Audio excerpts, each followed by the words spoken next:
In the hours before dawn, the island was silent enough for men to hear their own breath. Far across the dark fields of Saipan, engines rumbled to life one by one, the deep pulse of diesel rising like a living thing. Japanese tank crews stood in their open hatches, confident in the machines that had carried them across China and through the early triumphs of the World War II Pacific campaign. They believed their armor would hold, just as it always had. They believed the Type 95 Hago was still a shield between life and death. But belief changes nothing when steel meets fire. As the column moved forward, the first shapes of American positions appeared through drifting smoke. No one in those tanks knew that the weapon waiting for them was not a cannon, nor a hidden artillery piece, but something far more ordinary and far more devastating. A Browning M2, .50 caliber, aimed by calm Marine hands, would soon reveal a truth the crews had never imagined. What happens when a light tank designed for another war meets the reality of the Battle of Saipan? What happens when confidence built over a decade collides with the harsh mathematics of modern firepower? To understand that moment, we must go back to where the Hago began. From the outside, the Type 95 Hago looked like a simple machine, light, compact, and built with the clean lines of 1,930 seconds engineering. It reflected the ideas that shaped Japanese tanks long before the World War II Pacific campaign reached its peak. But its origins were not accidental. They were born from the Japanese Army's belief that future wars in Asia would be fought with speed, mobility, and rapid infantry support, rather than with heavy steel and thick armor. In 1933, Japanese planners faced a clear problem. Their existing tank, the Type 89, could barely keep pace with foot soldiers. It was slow, heavy, and limited by the terrain of China and Manchuria. Mechanized warfare elsewhere in the world was evolving fast, and Japan did not intend to fall behind. They wanted a vehicle that trucks could keep up with, a tank that could move at more than 40 kilometers per hour, and one that could be produced in large numbers by an industrial base already stretched thin. Out of those requirements came the concept that would shape the Type 95 Hago. At Mitsubishi, engineer Tomio Hara answered the challenge. He introduced the bell crank suspension, a design that helped the small tank move quickly over broken ground. He paired this with a 120 horsepower diesel engine, giving the Hago reliability and range that impressed military observers. In early trials across the rough plains of Manchuria, the tank moved faster than anything Japan had previously fielded. It turned sharply, absorbed shock well, and proved simple to maintain. Everything about it suggested a machine built for movement rather than for trading blows with enemy armor. Inside the army, the design sparked debate. Infantry officers argued for thicker armor. They warned that a tank supporting assaults on fortified positions must survive more than rifle fire. Cavalry and mechanized advocates countered that speed mattered more than protection. They insisted that the new vehicle should rely on mobility, not defensive strength. In the end, mobility won. The final design kept armor at roughly 12 millimeters at its thickest, enough to stop small arms but little else. It was a compromise built for the wars Japan expected to fight, not the war they would actually face. When the Type 95 Hago entered service in 1936, it proved effective in the environments for which it had been created. In China, Japanese tanks outmatched opponents who had few anti-tank weapons. The Hago moved easily across fields, riverbanks, and urban outskirts. Its 37mm gun was powerful enough to break through sandbag positions, and its machine guns provided suppressive fire that supported infantry attacks. These victories built a dangerous confidence. Commanders began to see the Hago not as a light tank optimized for one kind of battle, but as a versatile armored asset suited for every front of the World War II Pacific conflict. By the time the war expanded into Southeast Asia, the pattern seemed clear. In Malaya, the Type 95 surprised British forces who believed the terrain was impossible for tanks. In the Philippines, its speed and simplicity helped Japanese units advance quickly. Each success reinforced the idea that Japanese tanks were superior tools of war. Few soldiers on either side recognized that these victories came from circumstances, not from inherent strength. The Hago was winning battles it had been designed to win. The war ahead would not be so forgiving. By the summer of 1944, the World War II Pacific campaign had entered a new phase. The United States was no longer probing the edges of the Japanese Empire. It was striking at its center. The island of Saipan, sitting in the Marianas and within bomber range of Tokyo, became the target of a massive amphibious assault. For the Japanese defenders, the loss of Saipan would mean more than a military setback. It would be a strategic disaster. When American forces landed on June 15th, the battle erupted with staggering intensity. Artillery swept the beaches, Machine gun fire stitched across the sand, and Marines pushed inland under constant pressure. Among the Japanese units preparing to respond was the 9th Tank Regiment under Colonel Takashi Goto. His command held 44 armored vehicles, a mix of Type 97 Chiha medium tanks and the smaller, faster Type 95 Ha-Go. In the context of the Pacific Islands, this was a powerful concentration of Japanese armor. Goto understood that his regiment would not get a second chance. If the Americans secured the beachhead and brought their full strength ashore, no counterattack could possibly push them back into the sea. The only hope was to strike quickly, before the Marines reorganized and before their Sherman tanks reached forward positions. Orders were issued for a night attack.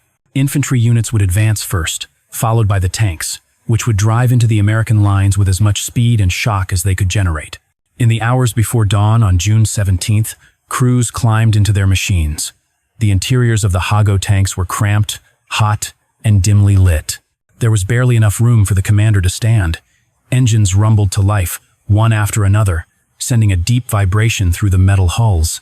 Outside, infantrymen climbed onto the tanks, gripping whatever they could as the column formed up in the darkness.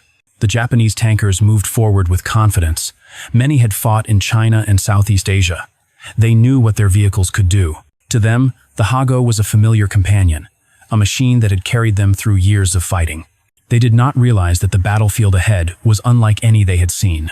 The American lines were reinforced by weapons the Ha-Go had never been designed to withstand. One weapon in particular would change the course of the coming clash, the Browning M2, 50 caliber, a heavy machine gun that would soon prove far more lethal than any Japanese crew imagined. As the column rolled through the night, the Marines heard the engines long before they saw the tanks.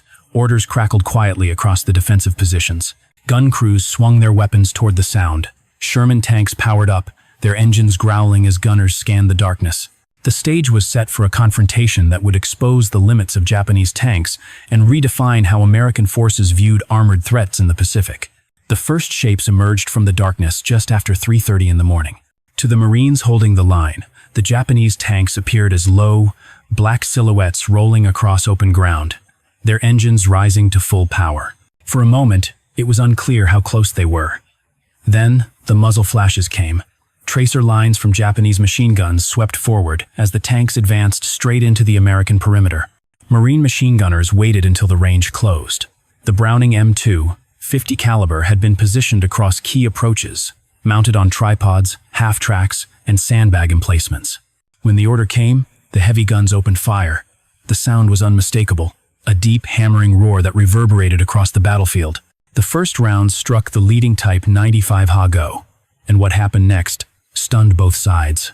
Instead of deflecting off the armor, the 50 caliber rounds punched straight through. Sparks flared inside the tank as bullets penetrated one side and exited the other. Some rounds tore through the engine compartment, sending black smoke out the rear vent. Others ripped into the turret, killing the commander before he could return fire. One Marine gunner later described watching his tracers enter the Ha-Go's vision slits, illuminating the interior as if someone had lit a lantern inside. The Japanese crews were caught completely off guard. Everything they knew about tank warfare told them that machine gun fire could sting, shake the hull, and chip away at the outside plates, but it could not penetrate. Yet, the Browning M2, 50 caliber, proved otherwise. Within seconds, entire sections of the column were losing momentum. Some tanks stalled and caught fire. Others veered off course as their drivers were hit. Infantry riding on the hulls were thrown into chaos, diving for cover as the American line erupted with concentrated fire. Then the Sherman tanks joined the fight. Their 75mm guns, stable and accurate, tore into the Japanese assault. Each impact was catastrophic. A single hit could blow the turret off a Ha-Go or ignite ammunition inside the fighting compartment. The Japanese tanks that attempted to return fire saw their shells bounce harmlessly off the Sherman's thick frontal armor. The difference in design philosophy was now painfully clear. One tank had been built for a colonial war in the 1,930 seconds. The other had been built for industrial warfare in the 1,940 seconds. Within a few hours, the attack collapsed. By mid-morning, more than 30 Japanese tanks lay destroyed across the field, their hulls burned out, their tracks torn apart, their crews dead or scattered. The largest armored assault Japan had ever launched in the World War II Pacific campaign had been broken not by superior numbers, but by superior firepower and design. And for the Marines who walked the battlefield afterward, the lesson was unmistakable. The Type 95 Ha-Go was no longer a threat. it was a liability for the men inside it. When the smoke lifted over the fields of Saipan, the scale of the disaster became unmistakable. The counterattack that Japanese commanders hoped would crush the American beachhead had instead shattered their only armored regiment on the island. The ground was littered with burned-out hulls of Type 95 Hago tanks, their thin armor peeled open, their interiors blackened by fire. For the surviving Japanese soldiers, the shock was far deeper than the loss of machines. It was the collapse of an assumption they had carried for years. Inside the wrecked tanks, American Marines found clean holes punched through both sides of the armor. Some were no wider than a thumb, but they told a devastating story. These were entry and exit wounds made by nothing more than Browning M2, 50 caliber rounds. To Marines, the discovery confirmed what they had just witnessed in combat. To Japanese crews, it revealed a truth that felt impossible. Their tanks, the machines they had trusted through China, Malaya, and the Philippines, could be destroyed by heavy machine gun fire alone. The realization spread quickly among prisoners and surviving crewmen. Many had fought since the late 1932 and had never seen bullets penetrate armor. They spoke of hearing strange impacts during the battle, followed by flashes of light inside the hull. Some believed at first that the Americans were using a secret weapon. Only later did they understand that the 50 caliber round carried enough energy to punch through their 12 millimeters of steel at battlefield ranges. The psychological damage was immediate and severe. Japanese tank crews had always operated at a disadvantage compared to Western armor, but they trusted the basic idea that armor protected them from small arms. Now, even that foundation was gone. In future battles across the World War II Pacific theater, this memory followed every Japanese tanker into combat. They knew the Americans possessed a weapon that could kill them before their own guns even came into effective range. The consequences also reshaped American tactics. Marines, who had once feared the possibility of Japanese armor breakthroughs, now understood that the Type 95 Hago could be handled with weapons already in the infantry line. The 50 caliber, originally designed for aircraft and light vehicles, had effectively become an anti-tank weapon in the Pacific. Commanders began placing heavy machine guns in positions specifically chosen to engage Japanese tanks. The fear that armor might roll through the lines began to fade. But the aftermath on Saipan was more than tactical. It exposed a fundamental imbalance in the war.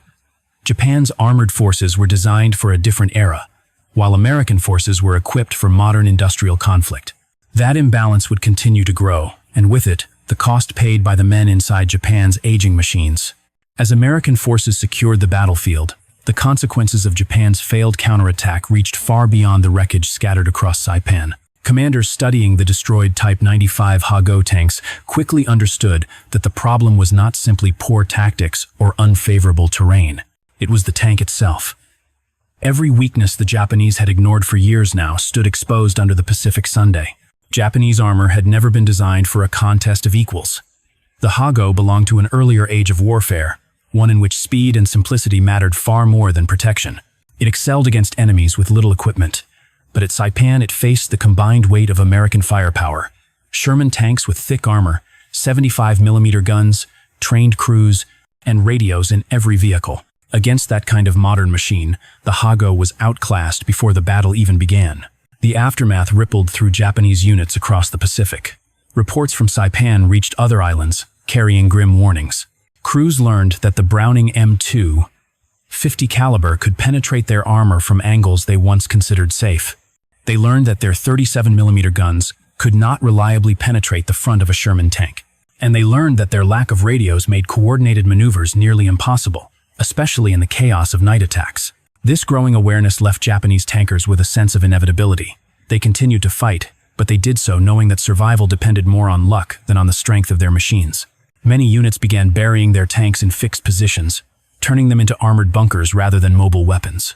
It was a silent admission that the era of Japanese maneuver warfare had ended. For the Americans, the outcome at Saipan carried its own lessons. The Battle of Saipan proved that firepower and production could overcome even determined defenders. It demonstrated that industrial warfare did not rely solely on courage or tactical skill, but on the ability to build better machines in overwhelming numbers. Marines who once viewed Japanese tanks with caution now understood that the Type 95 Hago was not a battlefield equal. It was a relic forced into a war it had never been designed to fight. The failed counterattack marked a turning point. It showed that Japan could no longer compete in armored warfare, and that every subsequent engagement would widen the technological gap. The men of the 9th Tank Regiment fought with determination, but determination alone could not change the outcome. On Saipan, the truth became undeniable. The war had outgrown the machines Japan entrusted to its crews, and nothing short of a complete redesign could change the fate that awaited them. For the American forces fighting through the Pacific, the Battle of Saipan delivered clarity that no amount of training or intelligence briefings could match. In the early months of the war, Japanese tanks had been treated with caution. Encounters in the Philippines and the jungles of Malaya suggested that Japanese armor could move quickly, strike hard, and support infantry with precision. But after Saipan, those assumptions were rewritten. What Marines witnessed during the failed counterattack changed how they viewed every Japanese tank that came after. The discovery that a Browning M2 50 caliber could penetrate the Type 95 Hago from typical combat distances shifted American doctrine almost overnight. Heavy machine guns were no longer just supporting weapons. In the World War II Pacific campaign, they were now considered reliable anti-tank assets. Infantry commanders began integrating 50 caliber positions into their defensive planning, knowing they could halt Japanese armor without needing specialized equipment. This new confidence spread across the ranks. Sherman crews, already aware of the advantages their tanks possessed, now understood that they held complete superiority over Japanese armor. The Hago's 37mm gun, once threatening on lighter battlefields, proved almost useless against the frontal plates of a Sherman. In contrast, the Sherman's 75mm gun could destroy the Hago from distances far beyond the Japanese tank's effective range. To American strategists, Saipan also confirmed a broader truth. The industrial foundation of the United States was beginning to overpower every aspect of Japanese military design. Thousands of tanks rolled out of factories each month. Replacement parts, ammunition, and fuel arrived in quantities that seemed impossible to the Japanese defenders witnessing them firsthand. What happened on Saipan was not only a tactical victory, it was evidence that America's industrial engine had become a decisive weapon in the war. Beyond the battlefield, the lessons of Saipan reached the highest levels of military planning. For American commanders, the destruction of the Type 95 Hago Regiment confirmed that Japan's armored forces were not built for a prolonged industrial war. The difference in design philosophy was stark. Japanese tanks relied on speed, light armor, and simple construction, while American armor emphasized durability, firepower, and communication. When these two systems met head-on, the results were predictable. News of the failure spread across the Pacific theater, and it influenced how American forces prepared for subsequent invasions. On islands such as Tinian, Peleliu, and later Iwo Jima, Sherman tanks operated with confidence, knowing that Japanese armor posed little threat. Infantry units adapted quickly to this reality. Instead of fearing tank assaults, they positioned Browning M2 50 caliber guns to intercept them and used bazookas and artillery only when necessary. The psychological advantage alone was immense. In Washington and Honolulu, analysts viewed the battle as further proof that the United States had achieved irreversible momentum. American industry was producing tanks, aircraft, and ammunition at rates Japan could not hope to match. Factories in Detroit, Cleveland, and Chicago generated more armored vehicles in a single month than Japan produced in an entire year. This imbalance shaped the global perception of the war. Nations observing the conflict understood that the World War II Pacific campaign was no longer a competition of equal armies. It had become a demonstration of industrial capacity. On the Japanese side, Saipan was a blow not only to strategy, but to national morale. The loss of the Marianas placed the home islands within range of American bombers. Political fallout followed immediately. Within weeks, Prime Minister Hideki Tojo resigned, and newspapers in Japan, long restricted by censorship, finally reported that the war was turning against them. For Japanese armored units, the message was unavoidable. Their tanks were outmatched, their designs outdated, and their chances of stopping the American advance were fading. In the larger context of the war, Saipan symbolized the moment when Japanese armor lost not just a battle, but its relevance. The defeat showed that even the bravery of seasoned crews could not overcome a widening technological gulf. It signaled that Japan was fighting a war its industry could not sustain and that every island ahead would reflect the same outcome. When the battle for Saipan finally ended, the wrecks of the Type 95 Hago remained scattered across the fields, as silent reminders of a war that had moved beyond the machines Japan once trusted. For the Marines who walked among them, the story was not one of triumph over a worthy armored foe. It was something more somber. The Hago, once feared in the early stages of the World War II Pacific campaign, now looked fragile and outdated. a relic of a different era forced into a modern fight it could not survive. Yet inside each burned hull had been a crew that fought with determination. They operated their tanks as best they could, following orders, trusting their training, and believing their machines would protect them. The discovery that a Browning M2 .50 caliber could penetrate their armor was not just a tactical shock, it was a human tragedy. The men inside those tanks had been sent into battle with equipment that no longer matched the reality of modern warfare. The legacy of the Ha-Go is not the story of a failed design, but of a nation whose industrial capacity could not keep pace with the demands of global conflict. Japan built tanks for the wars it expected to fight fast, light, and suited for campaigns against opponents with limited resources. America, by contrast, built tanks for a different world, a world of factories running day and night, of supply lines stretching across oceans, and of armor designed to win long, grinding campaigns. When these two philosophies collided on Saipan, the result became inevitable. The Ha-Go, designed in the early 1930s, could not stand against the mass-produced Sherman tanks of the 1940s. It was not a fair contest, and the crews who climbed into those thin armored hulls paid the price for decisions made years before they ever reached the battlefield. The lessons drawn from Saipan extended long after the war ended.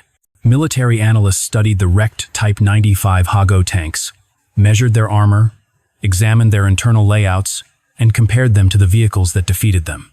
The conclusion was consistent. The Ha-Go embodied the limitations of a nation stretched thin by war, a nation whose strategy relied on speed and courage rather than industry and steel. For historians, the tank became a symbol of the broader Japanese struggle during the World War II Pacific Campaign. It represented the gap between ambition and capability, between early victories and inevitable decline. It showed that bravery alone could not alter the trajectory of a conflict shaped by industrial power, logistics, and technology. The Ha-Go was not an inferior machine by accident. It was the product of a design philosophy that made sense in the 1930s, but collapsed under the pressure of 1940s warfare. For the Americans who fought against it, the Ha-Go left a different legacy. It taught them that superiority on the battlefield often came from preparation, made far from the front lines. Factories, railways, shipyards, and assembly lines mattered as much as rifles and tanks. The men who operated Browning M2 .50 caliber machine guns, or sat inside Sherman turrets, understood that their effectiveness came not only from skill, but from the enormous industrial power that equipped them. In the end, the Type 95 Ha-Go stands as a reminder of the human cost of technological imbalance. Its crews fought with determination, often knowing their chances were slim. Its losses across islands from Saipan to Okinawa reflect more than failed tactics. They reveal the harsh reality that war punishes outdated designs without mercy. The wrecks left behind on Pacific battlefields carry a quiet message. They tell the story of a machine that served as long as it could, pushed far beyond the battlefield it was built for. They speak of soldiers who fought with what they had, even when what they had was no longer enough. And they show that history often turns not on the courage of individuals, but on the power of nations to create the tools of modern war.